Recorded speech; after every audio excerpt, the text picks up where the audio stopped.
Good afternoon, and thank you very much for tuning in to the first of many, I hope, video presentations presented today by the Connecticut chapter of the NATP.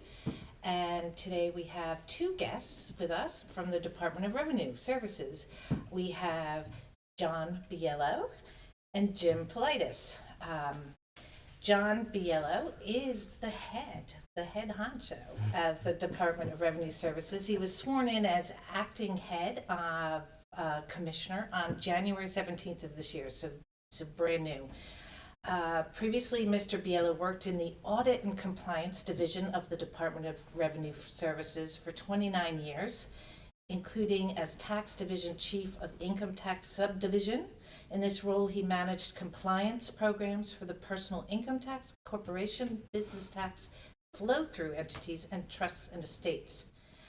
Throughout his career at the department, Mr. Biello he's played very active roles with emerging issues. He most recently led the agency's Strategic Plan Administration Unit, overseeing a portfolio of agency projects and initiatives. He has also served as an audit division representative on various DRS committees, including the department's tax policy group, interdivisional tax team, and the department's speaker bureau, the withholding tax implementation team. Boy, you've got quite a career here. Wrote this himself, and the yes. forms committee. So forgive the audience the first time. We've all done this, so there may be a little banter back and forth.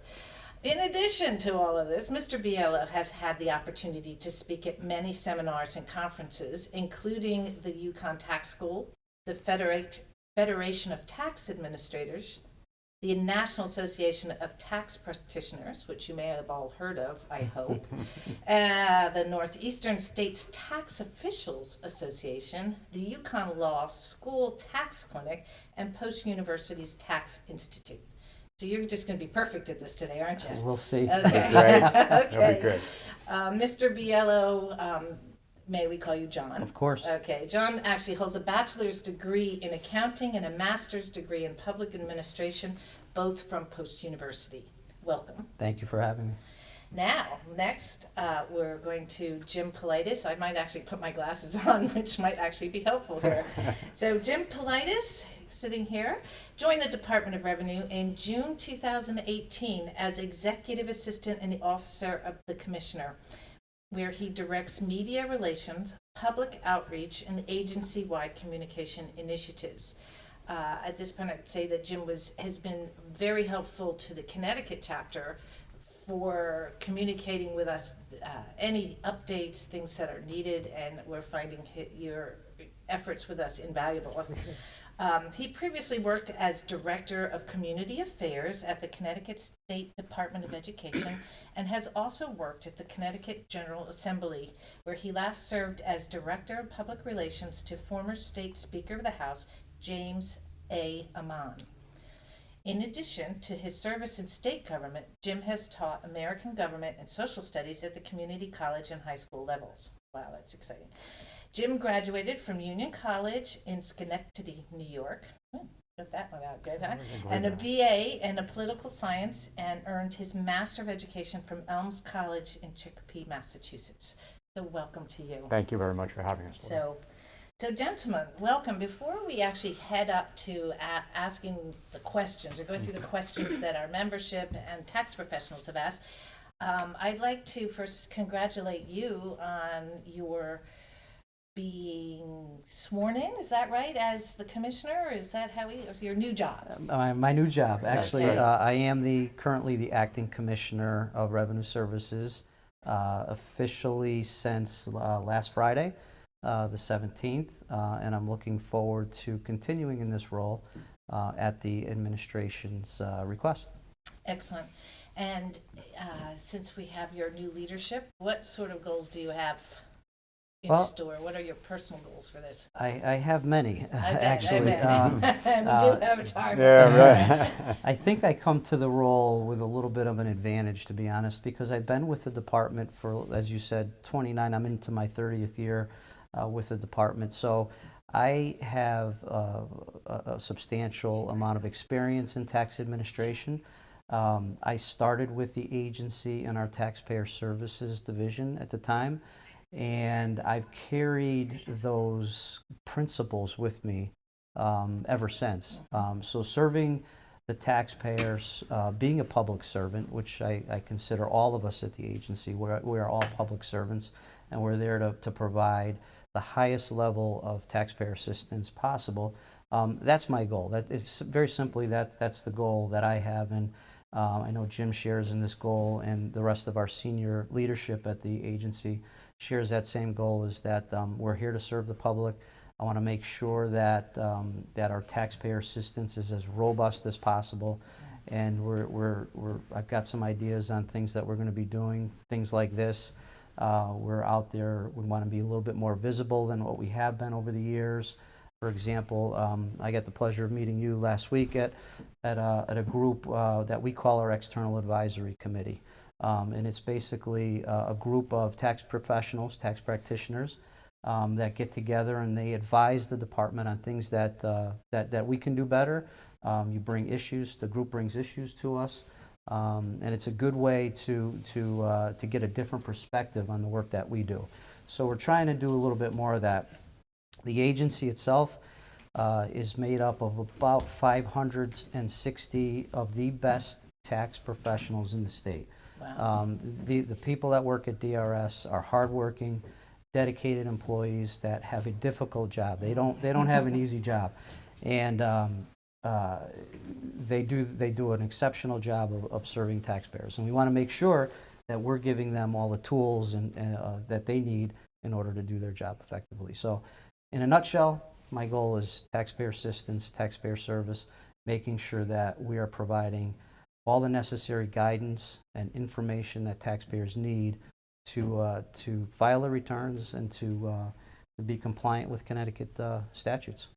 Excellent. What I think I gathered from the meeting the other day is that you almost have a two-pronged effect. You're here to serve the taxpayers, but you're also here to help those who serve the taxpayers, those of us that are tax professionals, and you're there to help us do a better job as well. Absolutely. And like I said last week, one of the things that Jim and I are working on is creating that partnership. I said that last week, that we want to have a partnership and partner with the practitioner community, and I sincerely mean that. We want to make sure that we're providing all of you with the tools that you need and the guidance that you need to serve your customers, which only in turn helps us. It's much easier and more cost efficient to have tax dollars paid through voluntarily rather than us have to expend resources to collect tax dollars. So, and we start with that by partnering with the practitioner community. Excellent. I like it, and I really like that approach. Very approachable, I should say. So well done. Which actually leads me into something else. Before we get to the questions, we were learning about, and I know that our audience were given some information about the new CTAX My Connect system that is being rolled out, replacing the TSC. Correct. And it's rolling out sort of a soft rollout this May 2020, so right after our tax season ends. Do you want to tell us a little bit more about that? Sure. This is an exciting time for us at the department. We are one of the tools that we are providing to our employees and to taxpayers and practitioners like yourself is a completely modern tax administration system. So internally, it's going to help us operate much more efficiently, much more cost effective. We are going to be able to streamline processes, and we are going to have the ability to assist taxpayers in real time. So when a taxpayer calls, the DRS employee on the other end will be able to see what's happening on that screen with the taxpayer, and we'll be able to assist the taxpayer right then and there. So very, very exciting. On the taxpayer-facing side, as you mentioned, we are replacing our taxpayer service center with what we're calling My Connect. It's a very robust platform. It allows taxpayers to file electronically, pay electronically, manage their account. It allows them to have a third-party power of attorney file and pay on their behalf. So it provides much more in the way of capabilities than our old taxpayer service center has provided. And as you said, we've got a rollout for the first phase taxes, which is sales tax, withholding tax, room occupancy tax, and some of the other smaller taxes that go along with those on May 11th of this year. So taxpayers should be prepared, and practitioners should be prepared to file sales tax returns and withholding tax returns in the new MyConnect system beginning May 11th. Exciting, Yeah. exciting. I was lucky enough to have a demo at our meeting the other day, me and other people, not just me, of course. And I think one of the most exciting things I found about it is the power of attorney. Yes. Excuse me. Power of attorney will be now, you don't have to keep submitting it again. It will be, once it's in the system, other departments, should I say, of the agency will be able to see that. So it should help speed things up and It streamline. certainly will. It certainly will. That was one of the flaws of our current system, is that the power of attorney lived in our in an area that not everybody in the agency can see. I guess that's the best way to say it. Easiest The way, easiest yeah. way to say it. So with the new system, the power of attorney will be attached in a location that everyone in the department can see. And there will be indicators to let the DRS employee know that there is a power of attorney that does exist, and they will be able to talk to the representative without having you submit another one.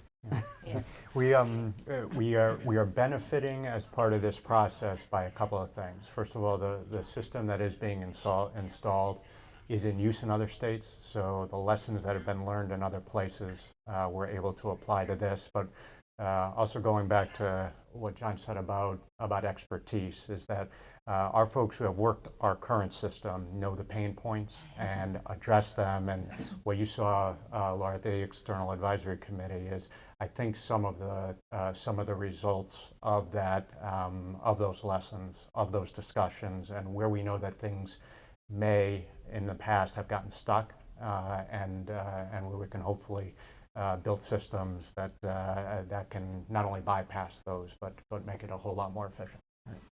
So I can also tell our audience that I asked the question that gone will be the days where you have to type in the Connecticut registration number with a 000 to do withholding, and then log out and log back in with a 001 to do the sales tax return. So that will all be under one umbrella, one system now, which I think is just going to be wonderful. Very to easy see. to use, very efficient. Intuitive. Easy on the Yes. eyes, I found too. It was a good looking Absolutely. system. So Agreed. I think that your taxpayers will be able to do it, and so will the practitioners as well. We do All hope of so. us can do Right, that. yeah. So we are aiming to have a demonstration of this at our June conference on June 11th. So watch the space for this. If they weren't committed, they might be now. So well done, and I think that'll be wonderful. So a first-hand demonstration to show people how well it works, why it works, and so we'll look forward to having that. Great. All right, so I guess what we'll do now is we'll move into some of the questions Sure. that were asked. Do you have a particular order, or can I just Whichever you go like. for it? We've all got our papers because Could you run know right down the list. That's fine. taxes are never straightforward, Yeah. so we need to, have our questions asked. So, let's start with sales tax. So that was our question 2 on the page. And it says, is there a link on the website to obtain an updated list of sales and use tax classifications by industry? It's very hard to find at the moment. Yeah, it is. I guess the easiest way to answer this would be that our Taxpayer Service Center will prompt the taxpayer towards NAICS codes that are in the system itself. And if the user is not able to find the proper one, there is a link there for the where the NAICS codes are kept by the federal government. So, we would refer you out to the federal website to obtain whatever number you're looking for. But that is the type of valuable feedback that we would hope. That's something we may be able to push a little bit more forward. And one of the probably simpler fixes. Yeah. It is a link to the next codes are linked to the census.gov federal website. And it's something that I think we could probably not make it a situation where you have to go finding it, but just make it a little bit more presentable. Yep.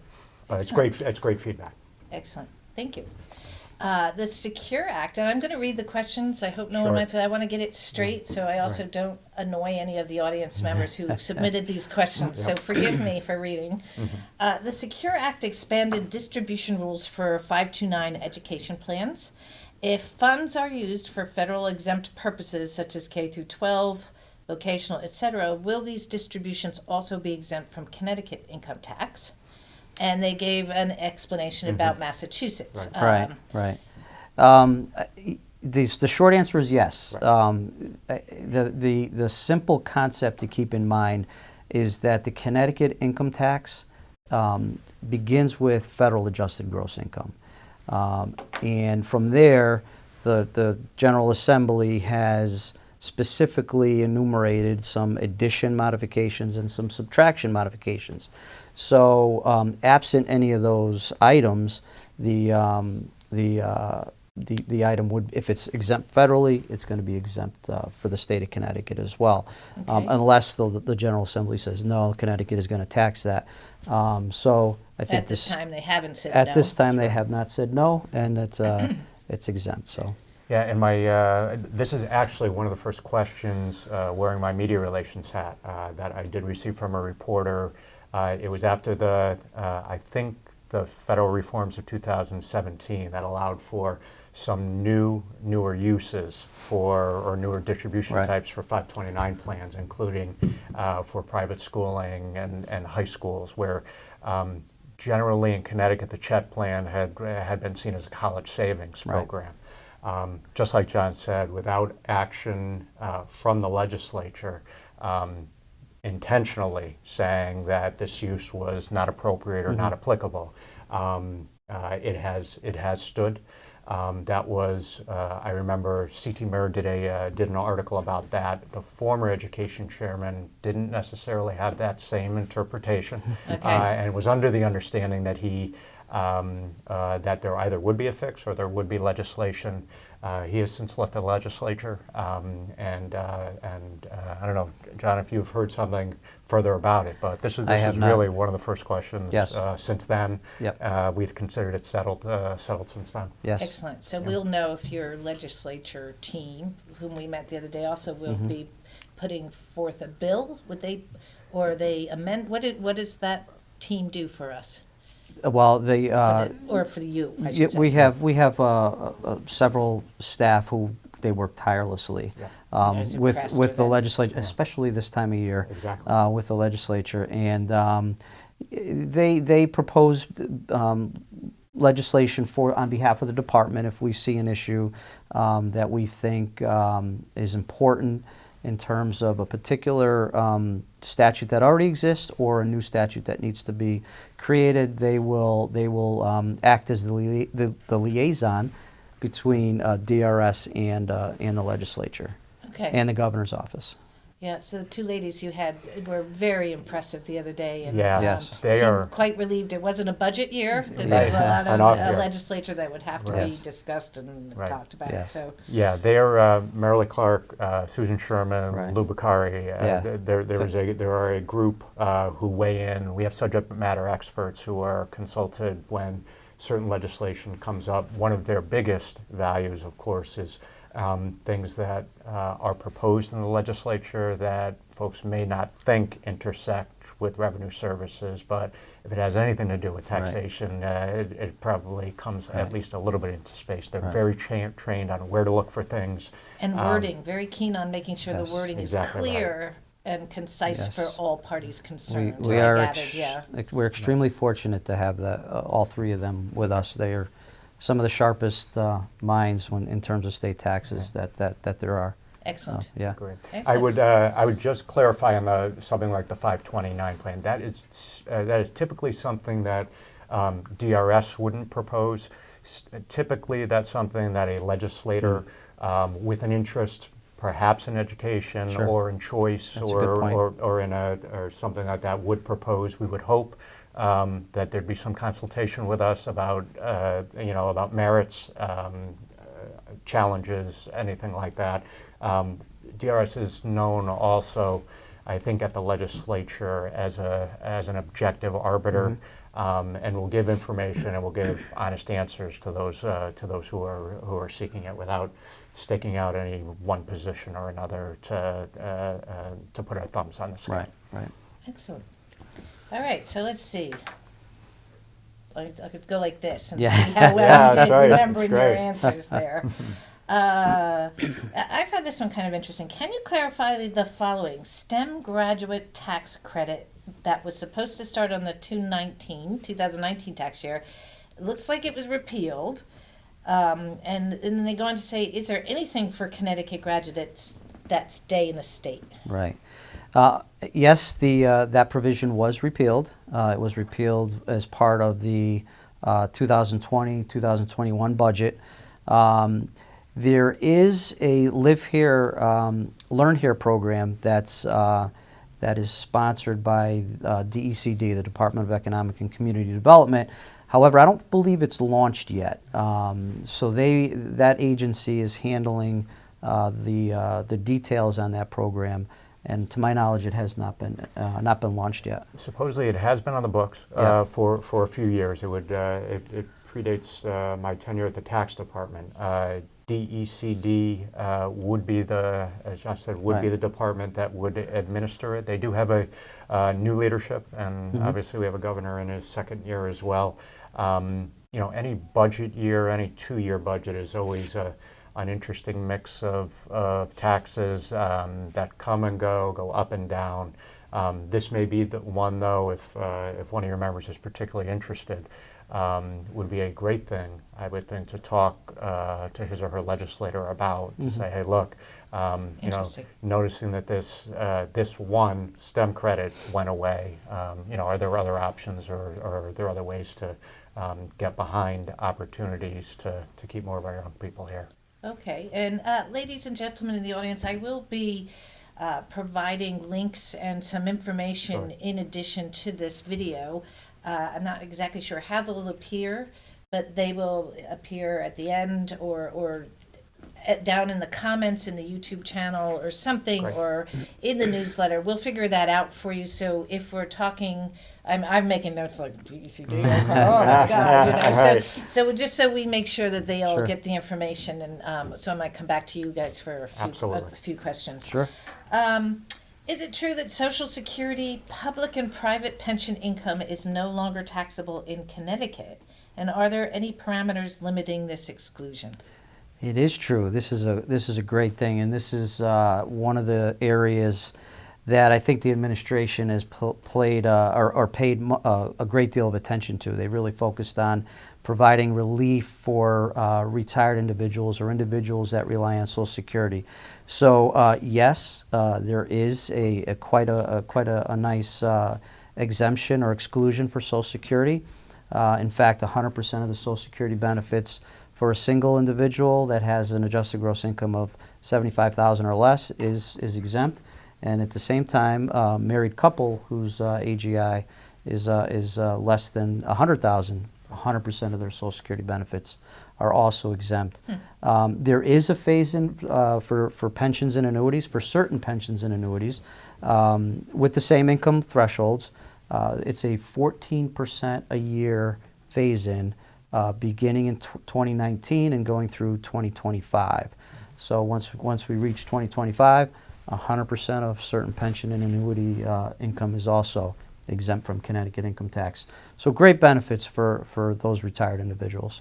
And the Connecticut state teachers' pensions, those rules remain the same? Those remain the same. That was scheduled to increase to a 50% exclusion.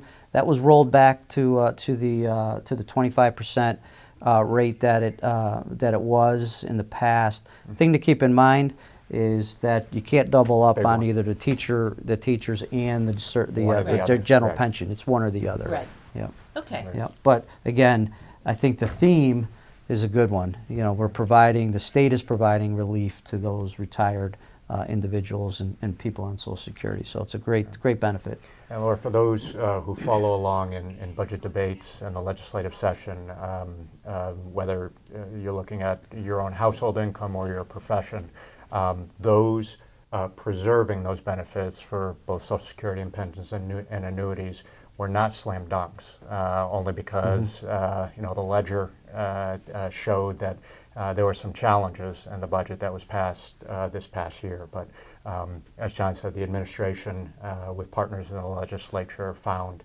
you know, both the will and the opportunity to keep some of these benefits, and we think those are things that that will help a number of residents. Absolutely. Excellent. Okay. So we said I'd like clarification of the pass-through entity estimated tax payments. And yes, we all, as tax pros, just love this new tax. How do we calculate it, and what is the purpose of this requirement? And then moves into what are the changes for 2020 going forward? The pass-through entity tax, it's not easy, we will admit. But if you think of it conceptually, it really is intended to soften the blow of the SALT limitation, the state and local tax exemption for itemized filers. That was limited by the Tax Cuts and Job Acts from a few years ago. So the idea is that the tax would be paid at the entity level and then deducted, and the person's income level is lower, therefore lower taxes are being paid.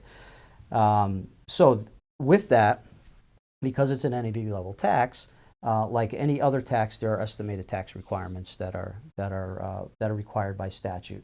The department did a great job of providing guidance on the estimated requirements. They did come in a little late in the game. In that first year, it was beyond the first two estimated tax filing dates. But they didn't penalize us, though, That's so correct. Thank you. That was And important. I was Right. going there. The department did provide relief for those who had to make the estimate. So that was a good thing. So I guess the message would be to go to the DRS website.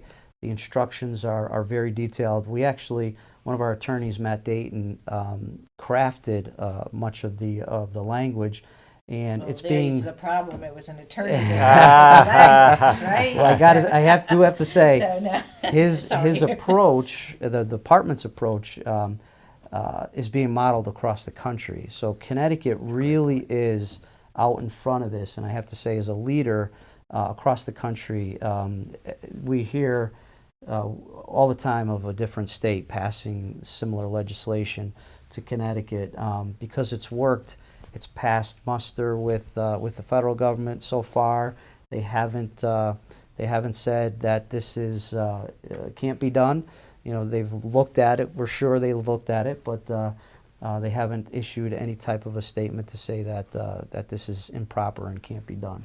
So we're confident that it's going to withstand any challenge That's made by scrutiny. the IRS. We just heard last week New Jersey did, yeah. approved their own pass-through legislation. Right.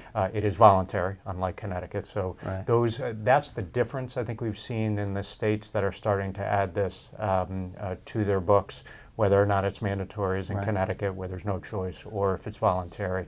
But we have seen Connecticut used as a model. John knows this as well, just from the invitations that we get and where we are asked to speak. Merrilee Clark Absolutely. and Matt Dayton for their deep work in this very technical and sometimes complicated work are asked all the time to attend regional and state events to not only explain it, but to explain the thinking behind it. I'm sure, John, that's probably one of the questions that you're asked most when Absolutely, you're yeah. at in front of professionals as well. Absolutely. Yeah.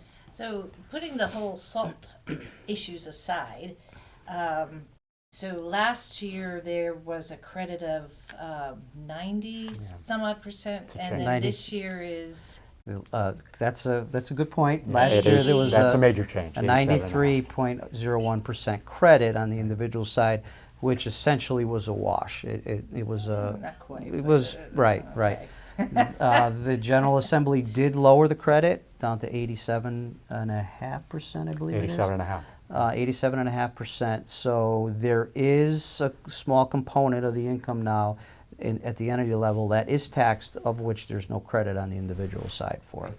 So my question is maybe a little antagonistic, but I can't be all It's okay. here. We but, understand. We understand.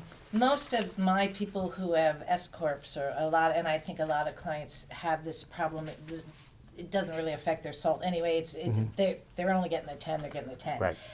Wouldn't it have been more prudent to just issue a tax on the pass-through entity and not have to go through all this rigmarole?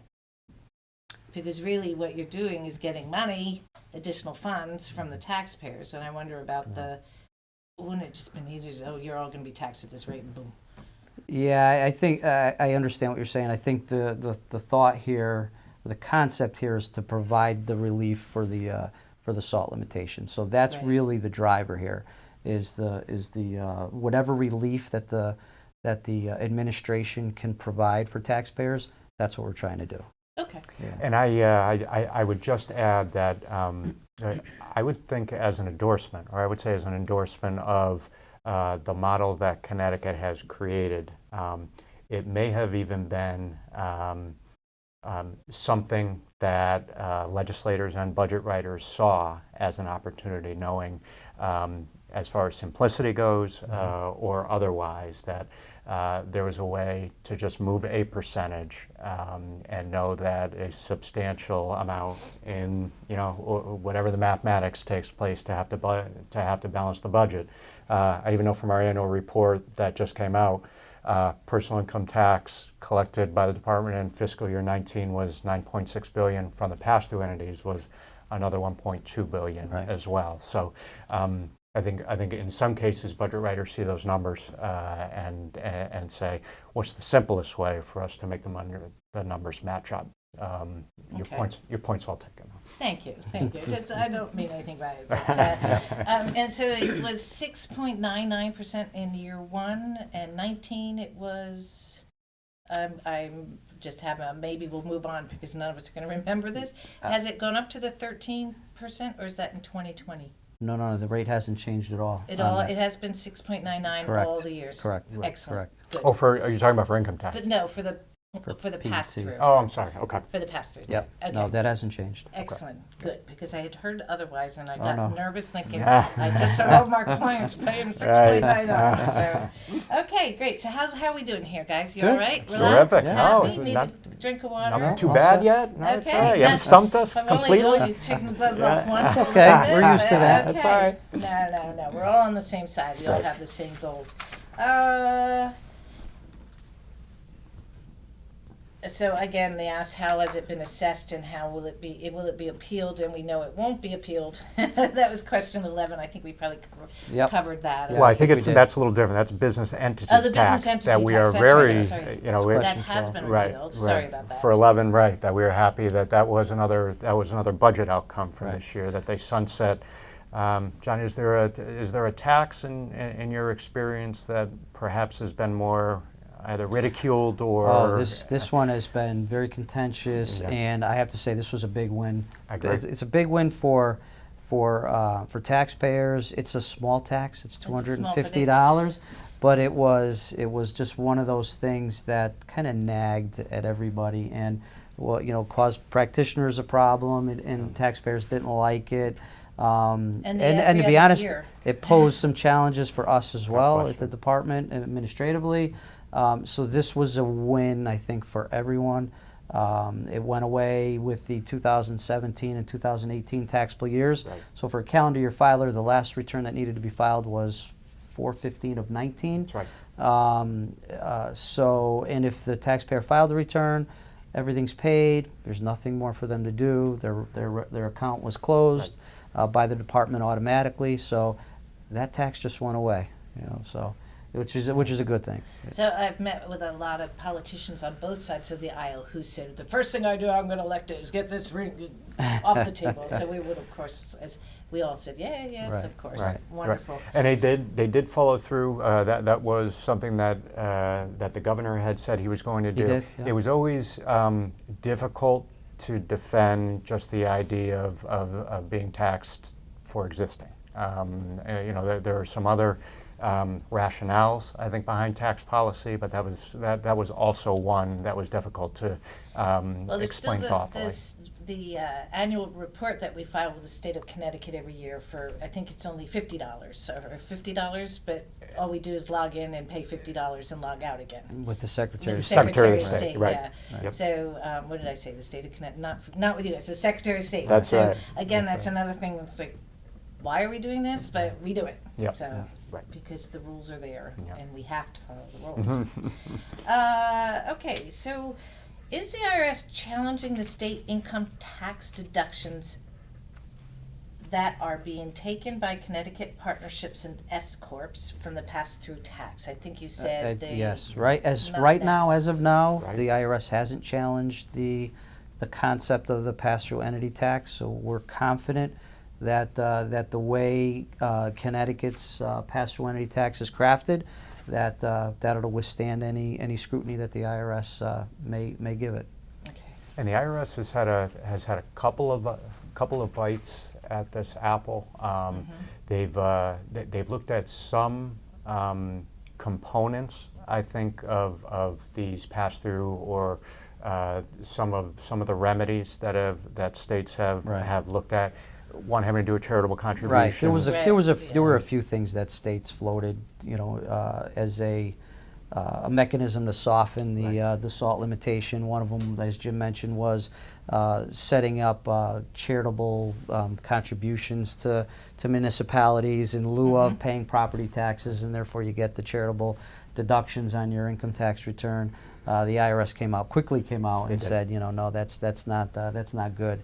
And that's not going to pass their scrutiny. So, and Connecticut did in fact pass a similar statute that would allow municipalities to do that, but the IRS came up very quickly and said no. that's not gonna fly. So, but at the same time, you know, this was some very thoughtful thinking on the part of our internal staff and our administration at the time, rather than just put forth the charitable contribution concept. We also did the pass-through entity Right. tax at the same time. So, and this one here is we're confident is very solid. Thanks. I would mention one more thing about that only because in November of 2019, Connecticut continued to join in with a couple of similarly situated states, appealing the federal tax laws as punitive against certain states, New York, New Jersey, I think Maryland, maybe the fourth state. So Yeah, they are seeking relief in court as well for this. I think that possibility may be difficult, but Connecticut continues to seek redress in that way and along that avenue as well. Okay. Now, let's just see. We've talked about Doing that. good. We are Yeah. doing. We're Yeah. doing really This well. is I'm very terrific. pleased.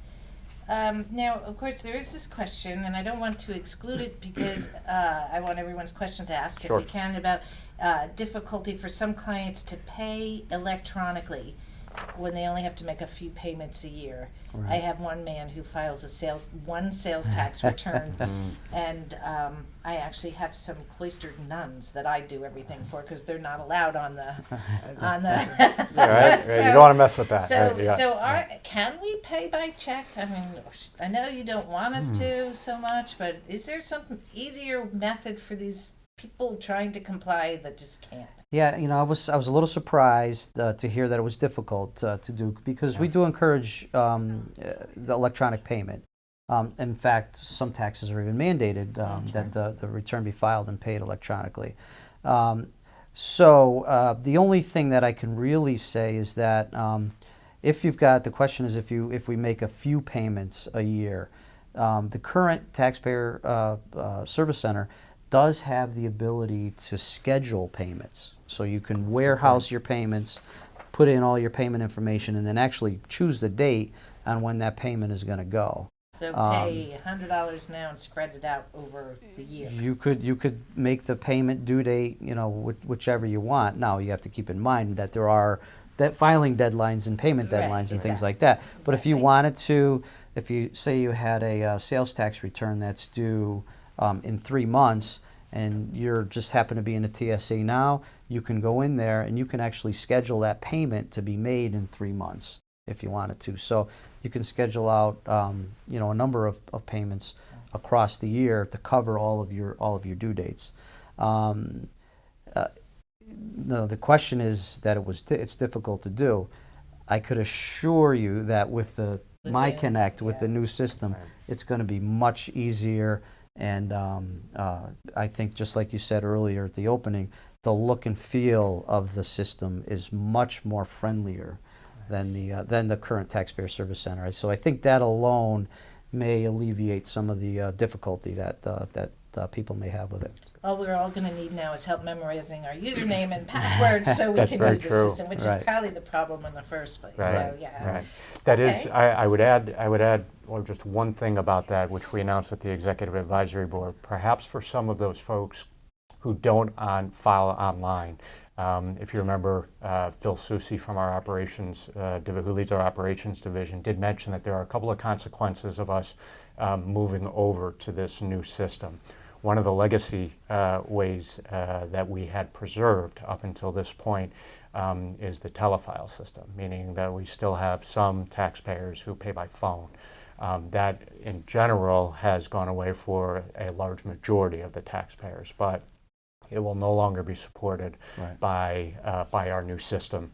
And we would want to get word out as quickly as possible, especially to that audience that may not be quite as attuned to going online or to pay their taxes. That will no longer be an option with Okay. Right. with this new system. So Right. if you have clients that pay by telephone, Please. I happen not to, I have that, but Right. if you do, this is going away. Has it gone away? It's going away by May or any time now? It will be going away by May. I Right. don't have the exact date, but Okay. we are in the process now of identifying. There's about roughly 2,000 Yeah. taxpayers that still use the telefile option.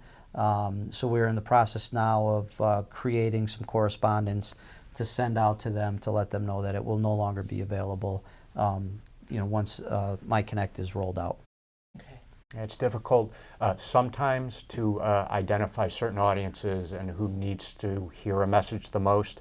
In this case, we know who this group is. Right. Right. We know a letter is a good way to communicate with them, and they will be getting something. Yep. I think next month is when we're planning to make sure Correct. that they have it. Yeah. And we can help as tax professionals. so. We can also help with that too. Absolutely. So get the word out, people. Get the word out. Yeah. Laura, you've been extremely helpful when we've had like non-filer letters That's and right. things like that. Oh, well, I think I wrote, I said, is this true? Yeah, What is- right. What is this? Oh my God, is this fraud? And it wasn't fraud, Right, so yeah. right. But we have in the past, Lori and I passed along to you and other practitioner groups a letter that is not addressed to. It's a generic letter, but we are saying that this is a mailing that's going out. Right. It could take a client by surprise or a taxpayer by surprise. You are always terrific about sharing those with folks and with your members, so they can at least anticipate when a client does bring this letter to them that, number one, it's authentic, and number two, obviously to act based on what they receive in the letter. Oh, thank you. Well, the taxes aren't going away. We might as work together That's on this, true. right? Absolutely. Exactly. Yeah. So I'm looking down the list, and I think we're almost there, except the W-2 question. Oh, That was a long question one. Yeah. And Yeah, that's it was a more little of a comment. specific, and Yeah, it's a right. comment. And I'm Yep. not sure. Should we bring it up? Or? Well, yeah, the taxpayer was having difficulty uploading their W-2s and was it 1099s? But anyway, the informational returns for a small business that they had. And again, we'll certainly look into it because that's the thing that, one of the goals that we're trying to accomplish with modernizing is to make these things easier. We ask taxpayers to do a lot. and we want to make sure that we're providing the simplest and most efficient way possible for them to do it. So I know that there's a process to upload those W-2s, and the person said they actually keyed and send them, which is a long process. So we'll look into it, but again, I don't mean to repeat myself, but I want to reiterate, the MyConnect application is going to be much easier to use, and I think that beginning this year, once MyConnect is in place, they'll find that that difficulty will go away. Okay. I believe this comment was a little brought up at the meeting, but it was more directed about batch filers. Yes. You're right. Yeah. Having issues, because I think people who are not batch filing, my software does the state and the federal W-2, you know, I have to go to Social Security to do the W-2, et cetera, but 1099s are all done at once. I don't have to go to the state to do that. Right. So, well, okay, I think, what do you think? So any more comment? Anything else you would like to add to the audience, talk about that we haven't touched on today? I guess I just want to reiterate that we've got an agency of over 500 people that are there and ready to assist. They're the best group of tax professionals in state tax administration. So feel free to call the agency with questions. And your direct line is? I'm not going to give that. Okay. But well, in all seriousness, I'll share it all with you. in all seriousness, the commissioner's office phone number is published, and if anyone does have any questions or issues or concerns, I welcome that, and I respond to all of them. And if I can't answer the question, I know that I have somebody internally that has the expertise to answer the question. So absolutely, I encourage that. This tax season, we've geared up. We currently have 20 individuals that are manning our call center and are taking phone calls. We're also bringing in another 15 new employees beginning January 31st. They will be trained, and they will be assisting with taxpayer phone calls as well during the tax filing season. So we think we are in very good shape to serve all the taxpayers and to not have anyone be unable to get through to us. We've also got email. Taxpayers could send in inquiries through email. They can certainly write, through the regular mail. We do receive those, and we do answer those as well. So we've got many different ways in which we can serve the public with any questions that they may have. And they can visit. We have absolutely. That's we a have good point. walk-in. You were there in Yep, Norwich morning. today. Yeah. We have an office in Bridgeport, Hartford. We have am I missing one? Hartford, Waterbury. right, and Waterbury. Okay. But places from 8:30, we ask that for questions, certainly during this tax filing season, if folks could be there by 4 o'clock to receive assistance. That is another option that folks have. I would also remind we did mention this. Tuesday was a big day, not just the Executive Advisory Committee, but our TSC did begin accepting online state returns. Yeah. I had my first return accepted today. Typically a week. Even the Right. IRS Yeah. came Yep. through. I was surprised. They Happened to be my son, so I'm even happier. perfect, but perfect okay. test case. That's great. That's great. So yes. I did it wrong. I have to amend. But Uh-oh. no, I didn't. I'm just kidding. Just kidding. So yes, I think your forms and everything were ready before the IRS this year. That was a big one. And that's a huge improvement. One of the things that my predecessor, Commissioner Jackson, did was he restructured our forms process. Yeah. And in the past, we were notorious for getting forms and instructions out late in the game. That was one of the things we always heard when we were out in front of groups. And not to make any excuses, but it really was a result of downsizing and budget cuts and things of that nature. So we took a real hard look at the process this year, and we made some improvements to that process, and they proved successful because our forms, I believe all the forms and instructions were out on the DRS website by early December. So they were out there and available very, very early in the game. We've still got some work to do on some of our publications that haven't been published yet, but our main focus was getting those forms, those booklets, and the instructions published and up on the website and available. All the software vendors got them early in the game. So, And I we were think in it really was- good shape this year. It was mentioned that the software testing is done, because there's that component too. There's big a one. lot So of that. It's a you big can one. do your job, but our software companies have to do ours and Can't go anywhere, and they right. have to have it all tested. And this, I think you said, was going well, and just about everybody was there. It went Yeah. very, Mine- very well this year. so- Very Yeah. well. And that's a credit to the administration and the staff that we've got working in our e-commerce area. I mean, they work tirelessly on these things and very knowledgeable. And that's another area. If anyone, one of the questions which we mentioned was the issue with uploading the W-2s. If someone calls our e-commerce Great. area, that's the key. Mhm. Those people that work in that area are quick to help, very knowledgeable, and I don't know that there's been an issue they haven't been able to resolve. So just keep that in mind. That e-commerce area is where you wanna go. Right. Okay. All right. Well, I think this is going to draw this to an end. I think we did all right. We'll see. We'll see if anybody watches We'll it. see. when we That's all publish right. it. Yeah. So I would like to thank you, John. Thank you Biella. for having I didn't us. call you Jim at That's all today, all right. which is great. That's And all thank right. you, Jim Politis, for joining us, My coming pleasure. all the way from Hartford. My pleasure. And to our audience, I'd like to thank you very much for tuning in. Look for links and comments going forward, and we hope to do this again for you soon. And I would like to also say that the Connecticut NATP is hoping to do more of these, and if you are interested in joining us, joining the NATP, the Connecticut NATP, there will be links on how you can do that as well. So goodbye and thank you.